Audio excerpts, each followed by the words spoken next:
नमस्कार, आप देख रहे हैं न्यूज 18 राजस्थान। आपके साथ मैं हूं अभिषेक। बुलेटिन की शुरुआत करेंगे एक बड़ी खबर से। धौलपुर से यह बड़ी खबर है, जहां हाईवे पर अवैध वसूली मामले में कार्रवाई हुई है। यातायात प्रभारी शहर के तीनों थाना प्रभारियों को हटाया गया है। मामले में सभी के खिलाफ जांच होगी। अतिरिक्त पुलिस अधीक्षक राजेंद्र वर्मा जांच करेंगे। एसपी अजय सिंह ने जांच के आदेश दे दिए हैं।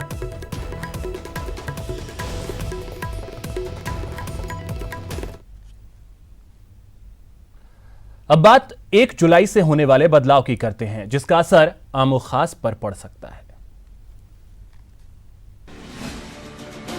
1 जुलाई से बैंकों में होंगे बड़े बदलाव।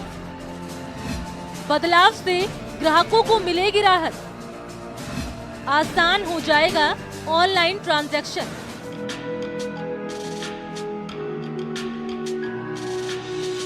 एक जुलाई से वैसे तो कई नियमों में बदलाव होंगे, लेकिन कुछ नियम ऐसे भी हैं जिसका असर आमो खास पर पड़ेगा। 1 जुलाई से बैंकों में 3 बड़े बदलाव होंगे। ये तीनों बदलाव ग्राहकों को राहत देने वाले हैं।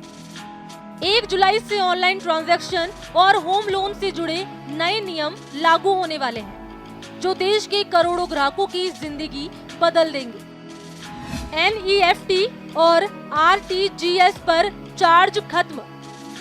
भारतीय रिजर्व बैंक ने RTGS और NEFT के जरिए पैसा ट्रांसफर करने पर लगने वाले चार्ज को 1 जुलाई से खत्म करने की घोषणा की है।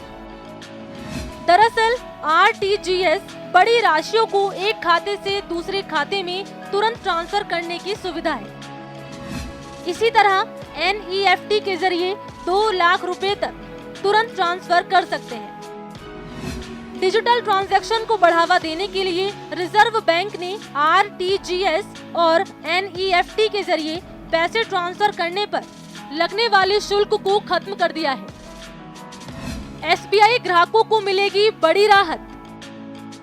देश का सबसे बड़ा बैंक भारतीय स्टेट बैंक 1 जुलाई से अपने होम लोन की ब्याज दरों को रेपो रेट से जोड़ देगा। यानी SBI के ग्राहकों को 1 जुलाई से रेपो रेट से जुड़े होम लोन ऑफर किए जाएंगे, जिसका मतलब ये हुआ कि SBI की होम लोन की ब्याज दर पूरी तरह रेपो रेट पर आधारित हो जाएगी। यानी रिजर्व बैंक ऑफ इंडिया जितनी बार रेपो रेट में बदलाव करेगा, उतनी बार होम लोन के ब्याज दरों में भी बदलाव होगा। BSBD अकाउंट के नियम में होंगे बदलाव। 1 जुलाई से बेसिक सेविंग बैंक अकाउंट को लेकर कई नियम बदल जाएंगे। ऐसे में बेसिक सेविंग बैंक खाता धारकों को कैश का डिपॉजिट फ्री होगा। इसके अलावा ऑनलाइन बैंकिंग की मदद से पैसा भेजने और मांगने पर किसी तरह का चार्ज नहीं लगेगा। वहीं सरकारी स्कीम का पैसा चेक से निकालना चाहते हैं तो इसके लिए कोई चार्ज नहीं भरना होगा। इतना ही नहीं, सरकारी रकम की चेक से निकासी और जमा पर कोई भी चार्ज नहीं लगेगा। जाहिर है कि ये बदलाव आम नागरिकों को राहत देने के साथ साथ ऑनलाइन ट्रांजैक्शन को और भी आसान बनाएगा। Bureau report, news 18 network. Rail यात्रा के साथ अगर आपके समय की बचत भी हो जाए तो क्या कहना। ऐसा होने वाला है 1 जुलाई से, जहां NWR ने रेल सेवाओं का न सिर्फ समय बदला है, बल्कि लंबी दूरी के मार्गों पर रेल की स्पीड को भी बढ़ाया है। देखिए रिपोर्ट।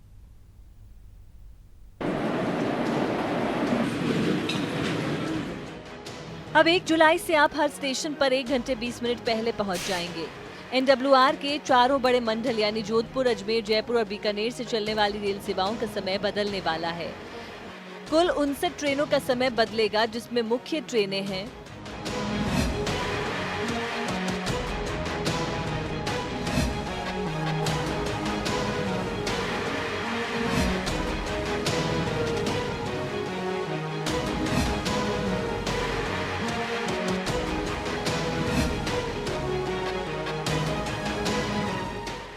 ये वो रेल रूट है जिनमें सबसे ज्यादा समय की बचत होगी। इनके अलावा बची 54 रेल सेवाओं में 2 मिनट से लेकर 35 मिनट तक की बचत होगी। उत्तर पश्चिम रेलवे पर 1 जुलाई 2019 से नई समय सारणी इम्प्लीमेंट हो रही है। इसके चलते तकरीबन 59 गाड़ियों में समय की बचत होगी। यह बचत 2 मिनट से लेकर 1 घंटा 20 मिनट तक होगी। इसके साथ ही कुछ गाड़ियों के समय में परिवर्तन होगा। 59 ट्रेनों के अलावा चारों मंडल में दूसरी ट्रेनों के समय में आंशिक बदलाव किया गया है। वो इस प्रकार है। जयपुर मंडल में 24 ट्रेनों का समय बदला गया। जोधपुर मंडल में 54 ट्रेनों का समय बदला गया। अजमेर मंडल में 23 ट्रेनों का समय बदला गया। बीकानेर मंडल में 14 ट्रेनों का समय बदला गया है।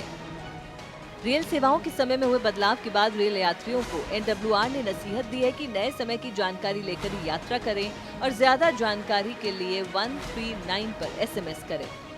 आसिफ खान, न्यूज़ 18 जयपुर। अब बात मुख्यमंत्री अशोक गहलोत की। सीएम गहलोत आज दोपहर दिल्ली पहुंचे। माना जा रहा है कि राहुल गांधी ने कल कांग्रेस शासित मुख्यमंत्रियों की बैठक बुलाई है और इसी बैठक में हिस्सा लेने के लिए सीएम गहलोत दिल्ली पहुंचे हैं। कल होने वाली मुख्यमंत्रियों की बैठक में कांग्रेस के हार के कारणों और आगे की रणनीति पर मंथन होगा।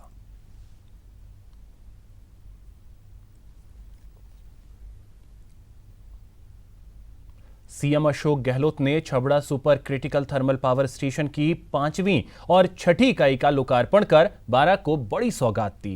इन इकाइयों में बिजली उत्पादन के बाद इस पावर प्लांट की कुल क्षमता 2320 मेगावाट हो गई है। सीएम अशोक गहलोत की 12 को बड़ी सौगात। छबड़ा थर्मल पावर की 5वीं और 6ठी इकाई का लोकार्पण। 2320 मेगावाट हुई बिजली उत्पादन की क्षमता। पावरफुल राजस्थान। सीएम अशोक गहलोत ने 12 के Chhabra super critical thermal power station की 5वीं और 6ठी इकाई का लोकार्पण किया। यहां 250 मेगावाट क्षमता की 4 इकाइयां पहले से ही बिजली उत्पादन कर रही हैं।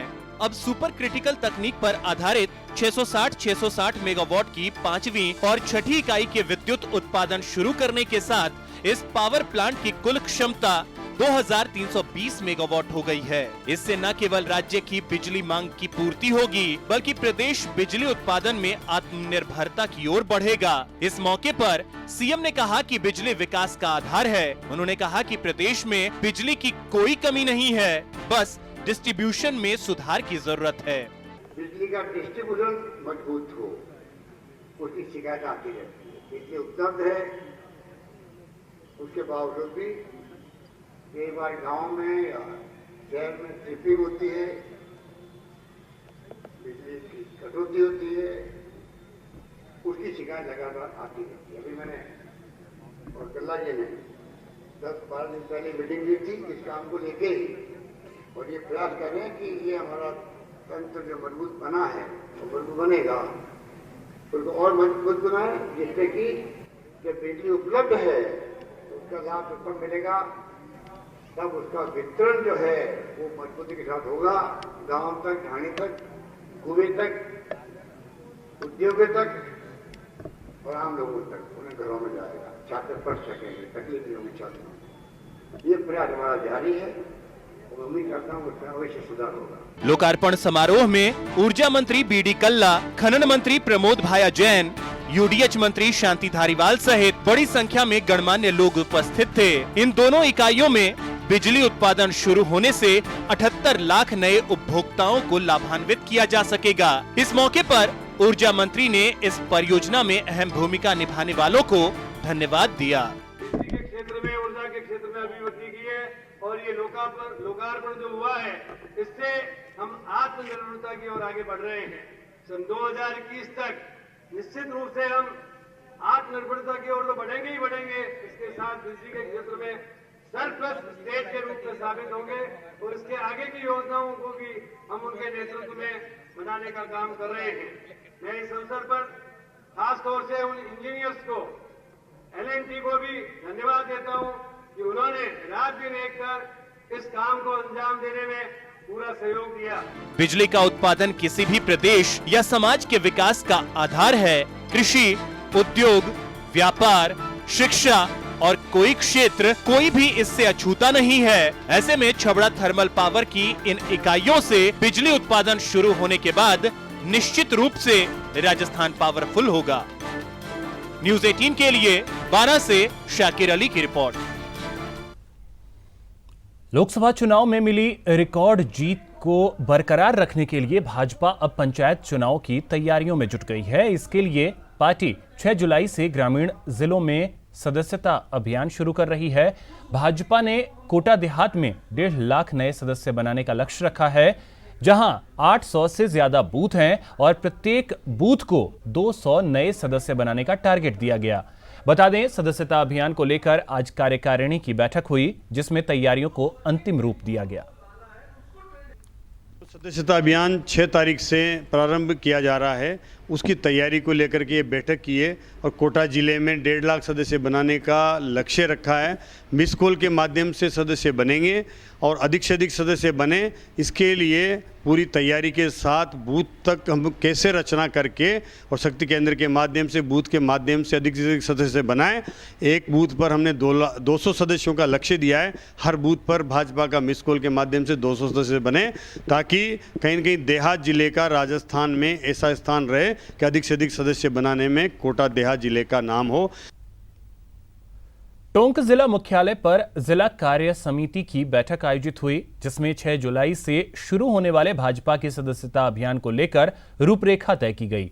जिला संगठन प्रभारी ओंकार सिंह लखावत सहित इस बैठक में सांसद सुखबीर सिंह जौनापुरिया, जिलाध्यक्ष गणेश माहुर, संयोजक बाबूलाल कासलीवाल, सह संयोजक इंदु शेखर शर्मा शामिल हुए।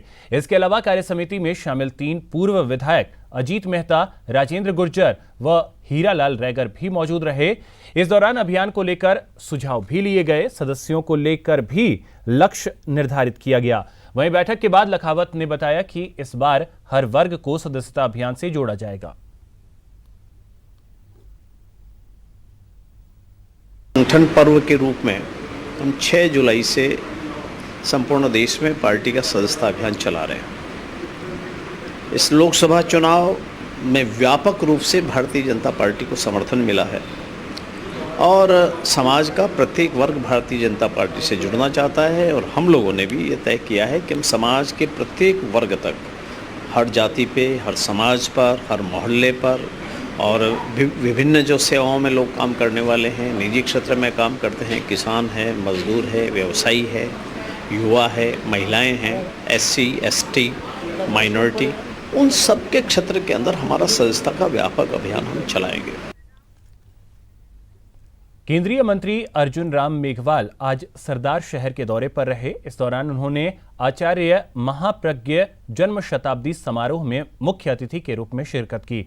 मेघवाल ने बताया कि वे आज भी आचार्य महाप्रज्ञ के बताए मार्ग पर चल रहे हैं। साथ ही आचार्य महाप्रज्ञ के नाम पर सिक्का जारी करने की मांग पर मेघवाल ने सरकार से इस पर बात करने की बात कही और साथ ही जल्द मांग पूरी करने की भी बात कही।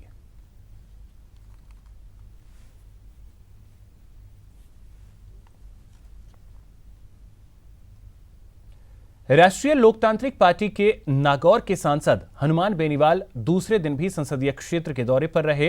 बेनीवाल ने आज भी खीमसर विधानसभा क्षेत्र के दर्जनों गांवों का दौरा किया और ग्रामीणों की जनसुनवाई की, साथ ही जनता की समस्याओं के निस्तारण का प्रयास किया। बेनीवाल के क्षेत्र के दौरे पर जाने से पहले आवास पर भी सैकड़ों लोगों की समस्याएं उन्होंने सुनी। इस दौरान मुख्य रूप से नहरी पानी के वितरण में आई अनियमितता, जलदाय विभाग के कार्मिकों की लापरवाही सहित समस्याओं के बारे में लोगों ने बेनीवाल को अवगत करवाया।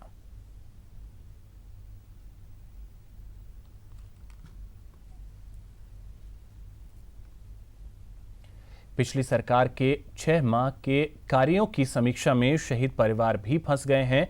जी हां, वसुंधरा राजे सरकार ने आजादी में शहीद हुए सेनानियों के परिजनों को सरकारी नौकरी देने की अधिसूचना जारी की थी, लेकिन बाद में आचार संहिता लग जाने के कारण इसे धरातल पर नहीं लाया जा सका। अब नई सरकार ने पहले तो लोकसभा चुनाव के बाद का दिलासा इन शहीद परिवारों को दिया, लेकिन अब यह कहकर मामले को टालने की कोशिश की जा रही है कि पिछली सरकार के अंतिम 6 माह के कार्यों की समीक्षा एक कमेटी करेगी। आज इसी क्रम में शहीद वेलफेयर संस्थान के अध्यक्ष विजेंद्र सिंह के नेतृत्व में शहीद परिवारों का प्रतिनिधिमंडल झुंझुनू आया, जिन्होंने सैनिक कल्याण अधिकारी से मिलने की कोशिश की, लेकिन छुट्टी होने के कारण मिल नहीं सके। इसको 7 दिन के अंदर अंदर इस फैसले को निकाला जाए, वहां से निकाल करके बिल्कुल इसकी अधिसूचना जारी हो चुकी है। इसके अंदर जितने भी वंचित परिवार है उनको ब्लड रिलेशनशिप के अकॉर्डिंग नौकरी मिलनी है, उनको जल्दी से जल्दी नियुक्ति दे, नहीं तो ये वीरांगना यहीं पर हैं।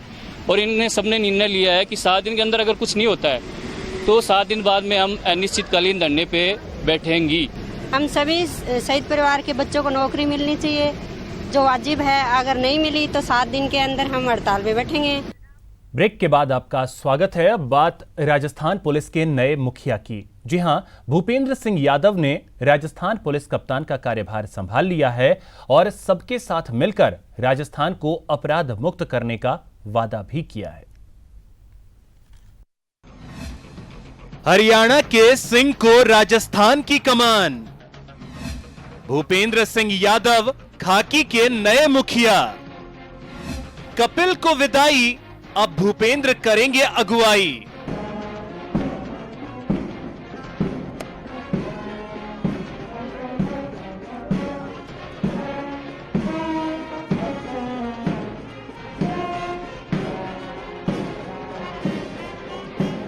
और इसी के साथ राजस्थान पुलिस का कप्तान बदल गया। कपिल गर्ग ने प्रदेश के नए डीजीपी भूपेंद्र सिंह यादव को कार्यभार सौंपा। पुलिस के नए कप्तान बनने पर स्वागत किया। इससे पहले भूपेंद्र सिंह यादव ने पुलिस परेड की सलामी ली और नई जिम्मेदारी मिलने के बाद अपनी प्राथमिकताएं गिनाई। मुझे बहुत प्रसन्नता है आज इस गौरवपूर्ण राजस्थान पुलिस परिवार के मुखिया के तौर पर कार्यभार ग्रहण करते हुए। मैं उम्मीद करता हूं जो 33 वर्षों तक लगातार मैंने आपके साथ काम किया है, जो स्नेह पाया है, जो साथ और सहयोग मिला है, इसके आधार पर हम राजस्थान प्रदेश की, यहाँ के जनता की अच्छे ढंग से सेवा कर सकेंगे। मेरा ये सफ़र आपके साथ, ये सफ़र की आखिरी सीढ़ी है, सोपान है, तो जितना सुखद, जितना फ्रूटफुल ये अब तक रहा है मेरे बचे हुए कार्यकाल में, जो आपके साथ मेरी यात्रा है, उतनी ही आनंददायक और उतनी ही फ्रूटफुल रहेगी। अब जरा ये भी जान लीजिए, आखिर प्रदेश के नए डीजीपी बने भूपेंद्र सिंह यादव हैं कौन? भूपेंद्र सिंह यादव का जन्म 1959 को हरियाणा में हुआ। 1986 बैच के आईपीएस अफसर हैं भूपेंद्र सिंह यादव। भूपेंद्र सिंह यादव की ईमानदार और बेदाग छवि रही है। भूपेंद्र सिंह डीजी एटीएस और एसओजी की जिम्मेदारी संभाल चुके हैं। सवाई माधोपुर, कोटा और बारां के एसपी भी रहे हैं भूपेंद्र सिंह। मुख्यमंत्री गहलोत के गृह क्षेत्र जोधपुर में लंबे समय तक रहे हैं कार्यरत। भूपेंद्र सिंह यादव को ईमानदारी और कर्मठता के मामले में सबसे आगे माना जाता है। इसी साल दिसंबर में भूपेंद्र सिंह रिटायर्ड हो जाएंगे। इस कारण उनका कार्यकाल 6 माह का रहेगा। भूपेंद्र सिंह के सामने प्रदेश की कानून व्यवस्था के साथ साथ बजरी की अवैध खनन पुलिस प्रशासन के लिए बड़ी चुनौती है। Bureau report, news 18 network. वहीं कार्यभार संभालने के बाद भूपेंद्र सिंह यादव मीडिया से मुखातिब हुए, नए जिम्मेदारी को पूरी ईमानदारी से निभाने का वादा किया और भविष्य का एक्शन प्लान भी बताया। जिस परिवार का मैं सदस्य हूं 33 वर्ष से, उसके मुखिया के तौर पे काम करते समय बहुत रोमांच भी हो रहा है, बहुत उत्साह भी है। हम बेस्ट एफर्ट कैसे कर सकते हैं, अपनी सीमित संख्या को मल्टीप्लाई कम्युनिटी के पार्टिसिपेशन से कैसे कर सकते हैं, वो बड़ी चुनौती है, और कुछ हद तक टेक्नोलॉजी को साथ लेकर। तो इन सब के संयोग से मुझे उम्मीद है कि जो हमारी संख्या बल की कमी है उसको कुछ हद तक एटलीस्ट हम कॉम्पनसेट कर पाएंगे। साइबर क्राइम और आर्थिक अपराध दोनों को लेकर राजस्थान पुलिस और राजस्थान सरकार दोनों कंसर्न है, चिंतित हैं, और उसको इफेक्टिवली डील करने के कुछ उपाय संभवतः शीघ्र ही किए जाएंगे। आप अभी जो जो वो चीज़ें इम्प्लीमेंट होंगी आपको मालूम होगा। अब बात अलवर के सांसद बाबा बालकनाथ की, जिनकी जान उस वक्त आफत में फंस गई जब उनका चॉपर जमीन पर उतरने से पहले बेकाबू हो गया था।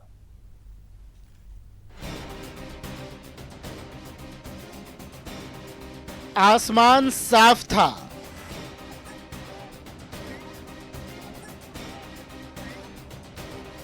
हवा भी शांत थी। चंद पलों में चॉपर लैंड करने वाला था।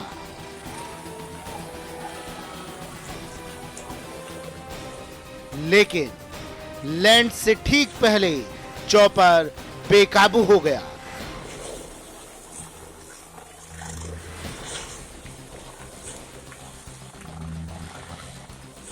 अचानक चॉपर गोल गोल घूमने लगा।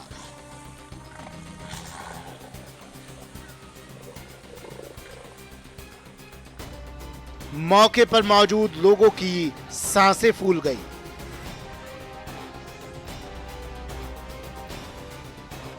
फिर क्या हुआ बताएंगे, पहले ये जान लीजिए इस चॉपर में कौन सवार थे और वो कहां लैंड करने वाले थे।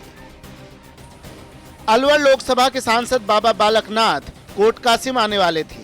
कोट कासिम के लाडपुरा गांव में चॉपर के लिए हेलीपैड बनाया गया था। लाडपुरा में ही सांसद बालकनाथ एक कार्यक्रम में शामिल होने वाले थे। लाडपुरा में सैकड़ों लोगों की भीड़ सांसद महोदय के स्वागत में खड़ी थी। चॉपर को हेलीपैड के पास आते देख लोग खुशी से हाथ हिलाने लगे थे। लेकिन लैंड करने से पहले बाबा बालकनाथ का चॉपर बेकाबू हो गया। वो जमीन से करीब 15 फीट ऊपर लेफ्ट टू राइट घूमने लगा। नीचे धूल उड़ने लगी थी। मौके पर मौजूद लोगों को पहले तो लगा पायलट कलाबाजियां कर रहा है, लेकिन अगले ही पल उन्हें एहसास हो गया कि सांसद बाबा बालकनाथ खतरे में हैं। सबकी सांसें रुक गई, लेकिन कुछ सेकंड में ही पायलट ने अपनी सूझबूझ से चॉपर को संभाल लिया और बिना लैंड कराए वो चॉपर को वापस उड़ा ले गया। चॉपर की सुरक्षित वापसी से सबने राहत की सांस ली और बाबा बालकनाथ की सलामती को चमत्कार बताया। चॉपर और विमान हादसे में कई बड़े नेताओं की जान गई है। ऐसे में जब चॉपर बेकाबू हुआ तो लोगों की धड़कनें रुक गई। हालांकि बाबा बालकनाथ सही सलामत हैं और लोग इसे कुदरत का करिश्मा मान रहे हैं। राजेंद्र प्रसाद शर्मा, न्यूज़ 18 राजस्थान, अलवर।